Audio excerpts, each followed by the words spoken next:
Knowledge and fact کے معزز دوستوں، میں ہوں محمد اویس اور آپ تمام دیکھنے سننے والوں کو السلام علیکم۔ پاکستان کے موجودہ حالات ہمیں خوفناک باتیں سوچنے پر مجبور کر رہے ہیں کہ آنے والے وقت میں خدا نہ کرے کہ دن میں 15 گھنٹے لوڈ شیڈنگ ہو، ہاسپٹل بند ہو جائیں کہ ملک میں میڈیسن خریدنے کے پیسے نہ ہوں، اسکول کو یہ کہہ کر بند کر دیا جائے کہ پاکستان کے پاس پیپر خریدنے کے پیسے نہیں ہیں۔ آپ کے پاس پیسے تو ہوں لیکن روزمرہ کی ضرورت کی اشیاء ہی نہ ملیں۔ آپ کے پاس گاڑی تو ہو مگر پیٹرول نہ ملے۔ شاید آپ کو یہ سب مذاق لگ رہا ہوگا، مگر یہ سٹوری سننے کے بعد آپ بھی یہ باتیں سوچنے پر مجبور ہو جائیں گے۔ معزز ناظرین، سری لنکا اس وقت پوری دنیا میں موضوع سخن بنا ہوا ہے۔ سری لنکا کی آبادی تقریباً 22 کروڑ کے لگ بھگ ہے، جو آج اپنے سب سے بڑے معاشی بحران سے گزر رہی ہے، کیونکہ جتنا پیسہ وہ کماتے ہیں اس سے کہیں زیادہ پیسہ انہوں نے ادھار کی صورت میں ادا کرنا ہوتا ہے۔ آج بنیادی چیزیں خریدنے کے لیے ان کے پاس پیسے موجود نہیں ہیں۔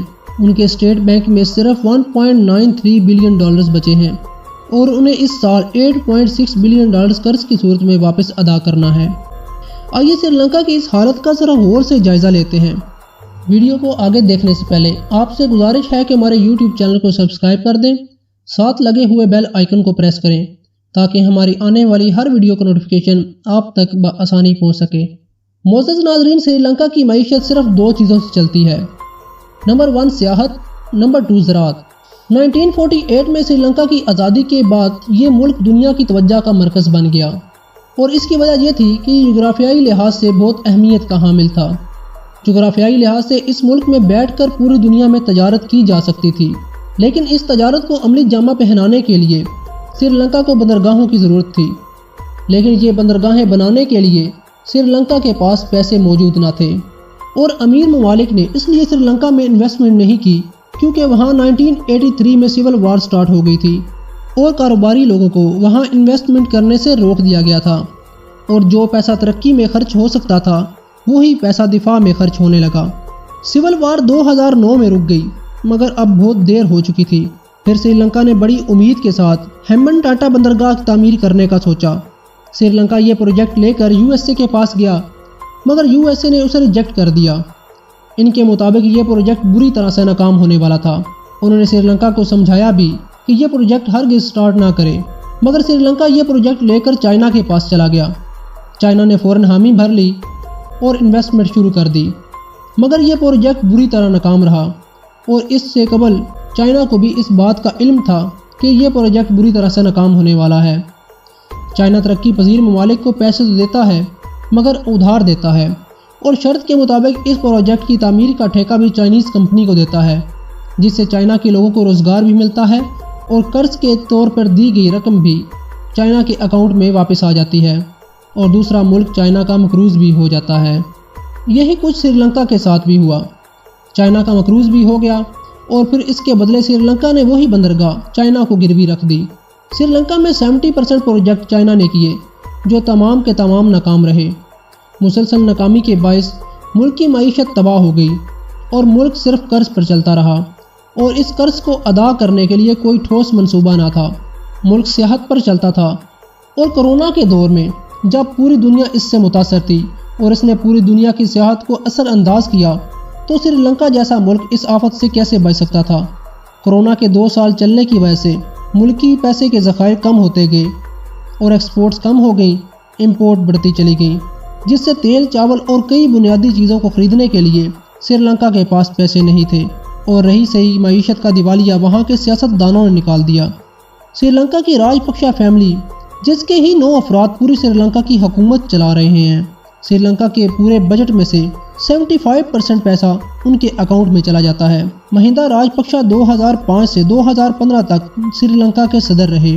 ان کے دور میں سری لنکا نے چائنا سے بہت زیادہ پیسہ لیا، اور چائنا سے آئے پیسے میں سے صدر نے بھی خوب پیسہ بنایا، اور آج ان کے چھوٹے بھائی گوٹابیا راج پکشا سری لنکا کے صدر ہیں، جنہوں نے اپنے بھائی مہندا راج پکشا کو وہاں کا وزیر اعظم بنا رکھا ہے۔ مہندا راج پکشا کے بیٹے نمر راج پکشا یوتھ اور کھیل کے وزیر ہیں، جو کئی بار کرپشن کے الزام میں گرفتار کیے جا چکے ہیں۔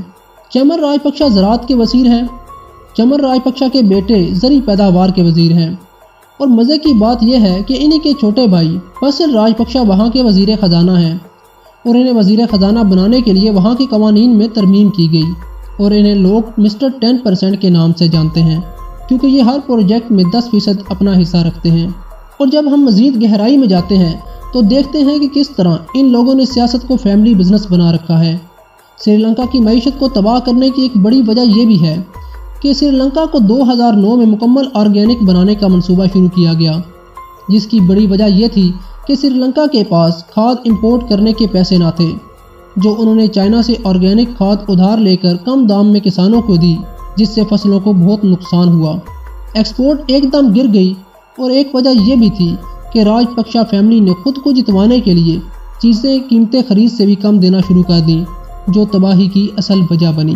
اور سری لنکا نے اب تک 16 بار IMF سے بیل آؤٹ کی مدد مانگی، اور پوری دنیا میں صرف ایک ہی ملک ایسا ہے جس نے سری لنکا سے بھی زیادہ مرتبہ بیل آؤٹ کی IMF سے ریکویسٹ کی، اور وہ اور کوئی نہیں، ہمارا پیارا ملک پاکستان ہے۔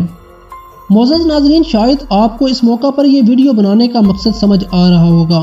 پاکستان اس وقت شدید مالی اور سیاسی بحران کا شکار ہے، خزانہ خالی ہے، ملک میں مہنگائی عروج پر ہے، لوگ سڑکوں پر ہیں، ملک عدالتیں چلا رہی ہیں، تمام سیاستدان کرسی کے حصول میں اس ملک کے عزیز کو خانہ جنگی کی طرف دھکیل رہے ہیں، لیکن اس سب سے ان سیاسی لیڈران کو کوئی غرض نہیں۔ یہ 300-400 خاندان جن کے ہاتھ میں اس ملک کی ڈور ہے، جب انہوں نے دیکھا کہ اب یہ ملک انہیں کچھ دینے کے قابل نہیں رہا تو وہ یہ بوریا بستر اٹھا کر کسی اور ملک جا کر بس جائیں گے، اور ان 300-400 خاندانوں نے اس ملک کے عزیز سے اتنا پیسہ بنا لیا ہے کہ ان کی 7 پشتیں بیٹھ کر بھی کھائیں تو یہ پیسہ ختم نہ ہو۔ لیکن فرق پڑتا ہے، مجھے فرق پڑتا ہے، آپ کو فرق پڑتا ہے، اس ملک کی 22 کروڑ عوام کو فرق پڑتا ہے۔